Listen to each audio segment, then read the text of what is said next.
Hello students, welcome to La Excellence IAS Academy. రీసెంట్గా Lok Sabha speaker 6 parliamentary కమిటీస్కి హెడ్స్ని నియమించడం జరిగింది. మరి ఈ నేపథ్యంలో మనకి పార్లమెంటరీ కమిటీస్ అంటే ఏంటి, ఇందులో ఎవరెవరు ఉంటారు, ఎవరు వీళ్ళని నామినేట్ చేస్తారు, పార్లమెంటరీ కమిటీస్ యొక్క పవర్స్ అండ్ రెస్పాన్సిబిలిటీస్ ఎలా ఉంటాయి, అసలు పార్లమెంటరీ కమిటీస్ యొక్క సిగ్నిఫికెన్స్ ఏంటి, ఈ కమిటీస్కి ఎదురయ్యేటటువంటి ఛాలెంజెస్ ఏంటి అన్నటువంటిది మనం తెలుసుకోవాలి. ఎందుకంటే మనకి ప్రతి ఇయర్ ఈ పార్లమెంటరీ కమిటీస్కి సంబంధించి పాలిటీలో క్వశ్చన్స్ అడుగుతున్నారు కాబట్టి ఈ నేపథ్యంలో క్లియర్గా ఇవాళ పార్లమెంటరీ కమిటీస్ గురించి తెలుసుకుందాం. So first of all parliamentary committee అంటున్నాం. పార్లమెంటరీ కమిటీ ఏంటి? పార్లమెంటరీ కమిటీ అంటే ఈ కమిటీలో ఎవరైతే పార్లమెంట్కి సంబంధించినటువంటి మెంబర్స్ ఉంటారో, అంటే ఎంపీస్ అంటాం కదా, మెంబర్ ఆఫ్ పార్లమెంట్స్, వీళ్ళతో ఉన్నటువంటి ఒక కమిటీ. మరి దీనిని ఎవరు ఏర్పాటు చేస్తారు అంటే గమనించాలి, లోక్సభలో అయితే గనక స్పీకర్ ఈ పార్లమెంటరీ కమిటీస్ని ఏర్పాటు చేస్తారు. అదే దీనికి రాజ్యసభకి సంబంధించినటువంటి అధికారం అయితే చైర్మన్ చేతిలో ఉంటుంది. వీళ్ళు ఈ పార్లమెంటరీ కమిటీస్కి మెంబర్స్ని సెలెక్ట్ చేయటం జరుగుతుందన్నమాట.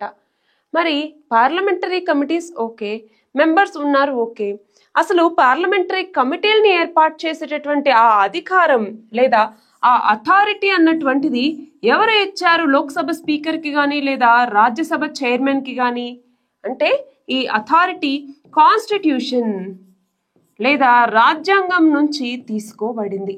మరి కాన్స్టిట్యూషన్లో దీనికి సంబంధించి ఏమేం ప్రొవిజన్స్ ఉన్నాయి అంటే ఇక్కడ మనం 2 ఆర్టికల్స్ గుర్తుంచుకోవాలి. ఒకటి ఆర్టికల్ 105 అన్నటువంటిది. ఆర్టికల్ 105 దేని గురించి తెలుపుతుంది? Powers and privileges.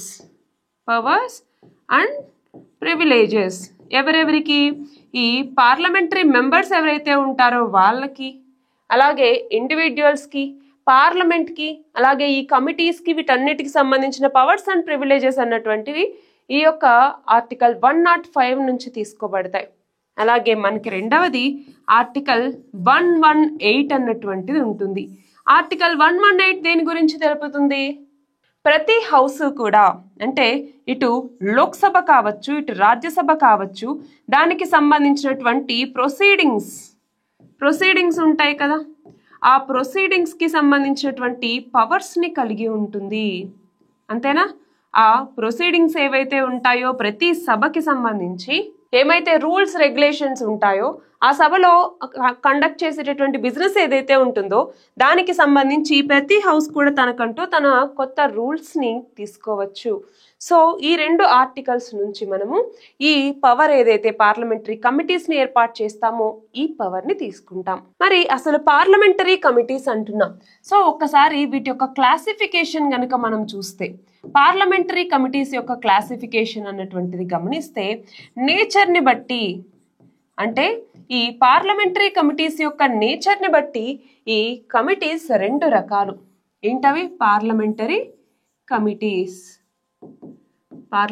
కమిటీస్ నేచర్ని బట్టి ఎన్ని రకాలు? 2 రకాలు. ఒకటి వచ్చేసరికి స్టాండింగ్ కమిటీస్ అంటాం, స్టాండింగ్ కమిటీస్ అనేసి.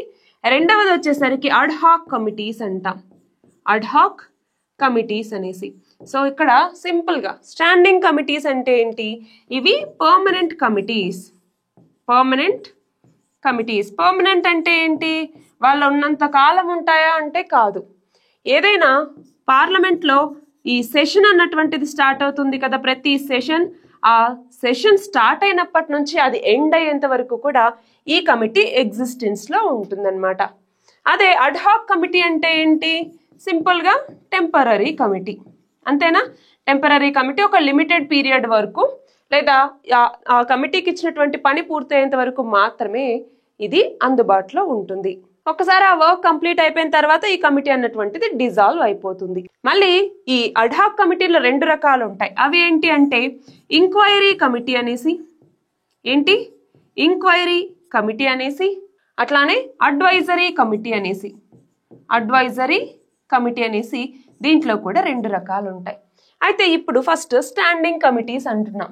Standing committees already standing committees అంటే ఏంటి అన్నటువంటిది మనం చూసాం. పర్మనెంట్ కమిటీస్, సో ఒక పర్పస్కి, ఇంకా కరెక్ట్గా చెప్పాలి అంటే గవర్నమెంట్ పాలసీస్ అలాగే అడ్మినిస్ట్రేషన్ వీటికి సంబంధించి స్క్రూటినీ చేసేటటువంటి కమిటీసే ఈ యొక్క స్టాండింగ్ కమిటీస్ అన్నటువంటి.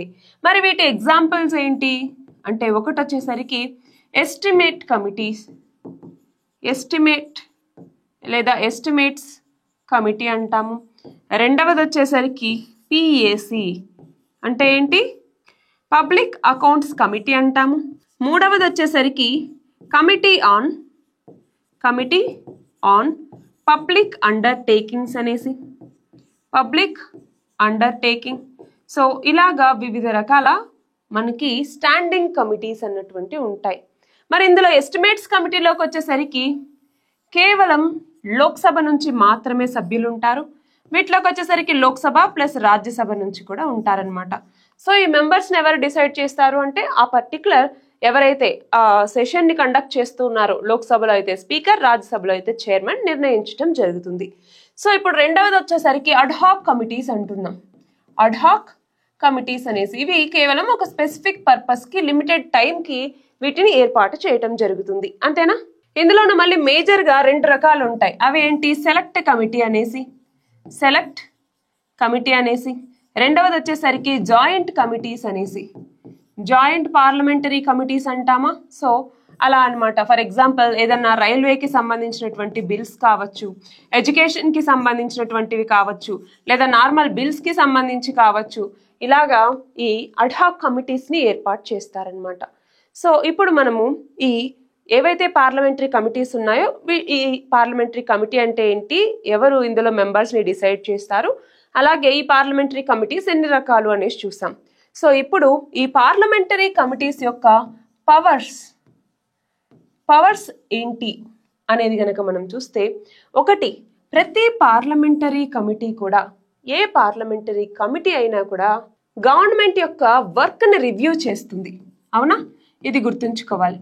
Review the work of government యొక్క వర్క్ని రివ్యూ చేస్తుంది. ఏమన్నా పాలసీస్ తీసుకొచ్చినా, ఏమన్నా ప్రోగ్రామ్స్ తీసుకొచ్చినా అవి ఎంతవరకు కరెక్ట్, ఎంతవరకు అమలు అవుతున్నాయి, ఇవన్నిటికీ సంబంధించి ఆ రివ్యూ చేసేటటువంటిది ఈ యొక్క పార్లమెంటరీ కమిటీ అన్నటువంటిది. అట్లానే ఏమన్నా బిల్స్ ఇంట్రడ్యూస్ చేశారనుకోండి, ఆ బిల్స్ని రివ్యూ చేయటం, అలాగే దానికి సంబంధించినటువంటి రికమెండేషన్స్ ఏమైనా ఉంటే ఆ రికమెండేషన్స్ని ఇవ్వటం. ఆ రికమెండేషన్స్ అన్నటువంటివి తీసుకుంటారా లేదా అన్నటువంటి తర్వాత సంగతి, బట్ రికమెండేషన్స్ అన్నటువంటివి ఇవ్వటం. లేదు, ఎవరైనా మెంబర్ ఆఫ్ పార్లమెంట్ ఎంపీ మీద ఏవైనా అలిగేషన్స్ వచ్చినప్పుడు దానికి సంబంధించి ఈ కమిటీలో ఉన్నటువంటి సభ్యులు ఎవరైతే ఉంటారో వీళ్ళు వాళ్ళకి సమ్మాన్స్ జారీ చేయొచ్చు అనమాట. సమన్లు అంటాం కదా, సమ్మాన్స్ జారీ చేయొచ్చు, వాళ్ళను పిలిచి వీళ్ళు విచారించవచ్చు కూడా.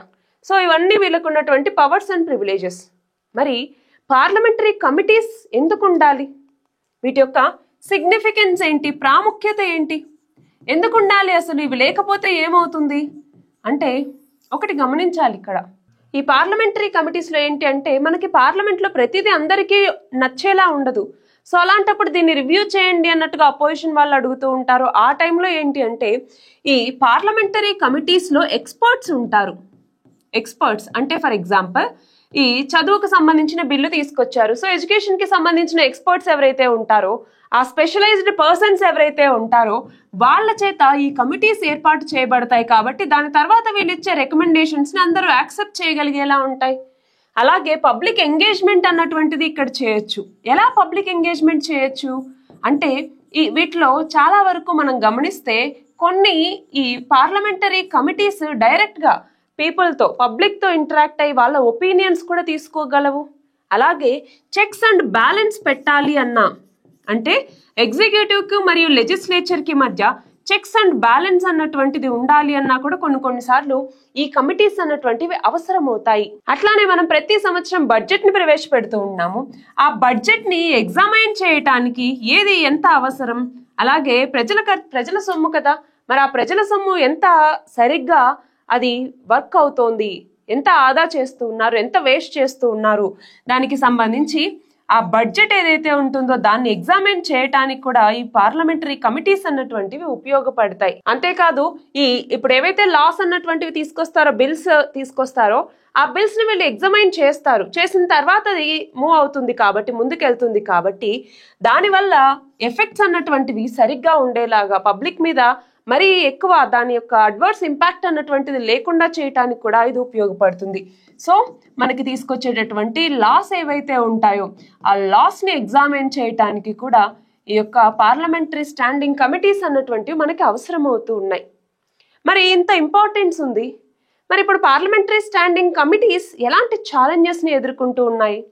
సో ఇక్కడ మనం గమనించాలి. ఇందులో మనం ఛాలెంజెస్ అనగానే చాలా వరకు మనం చెప్పగలం. ఏమని?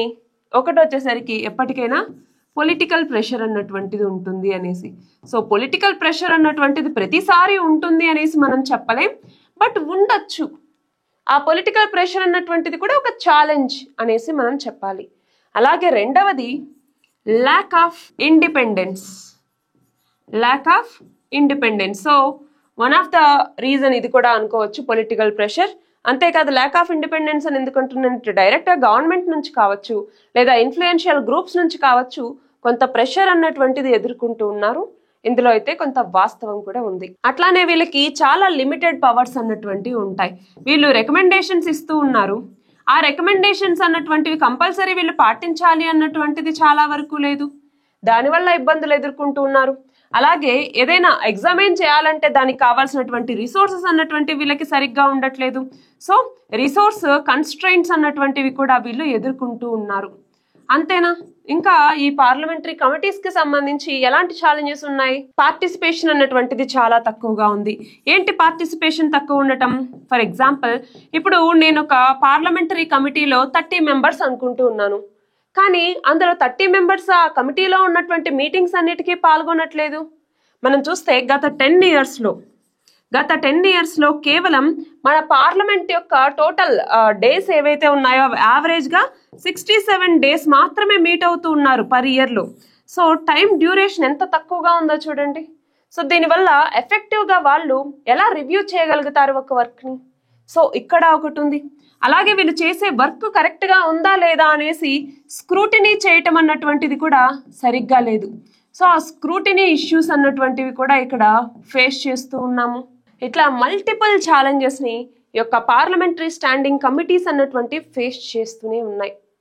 సో ఇప్పుడు మనకు ఆల్రెడీ మనం చూస్తే లాస్ట్ 2018లో ఇలాగా మెయిన్స్ లోను, ఇంతకుముందు ప్రిలిమ్స్ లో కూడా పార్లమెంటరీ కమిటీస్ గురించి క్వశ్చన్స్ అడిగే ఉన్నారు. సో ఇప్పుడు ఒక చిన్న క్వశ్చన్ అడుగుతాను. అది ఏంటి అంటే, పార్లమెంటరీ కమిటీస్ ఇప్పుడు దాకా మనం మాట్లాడుకున్నది వాటి గురించే కదా.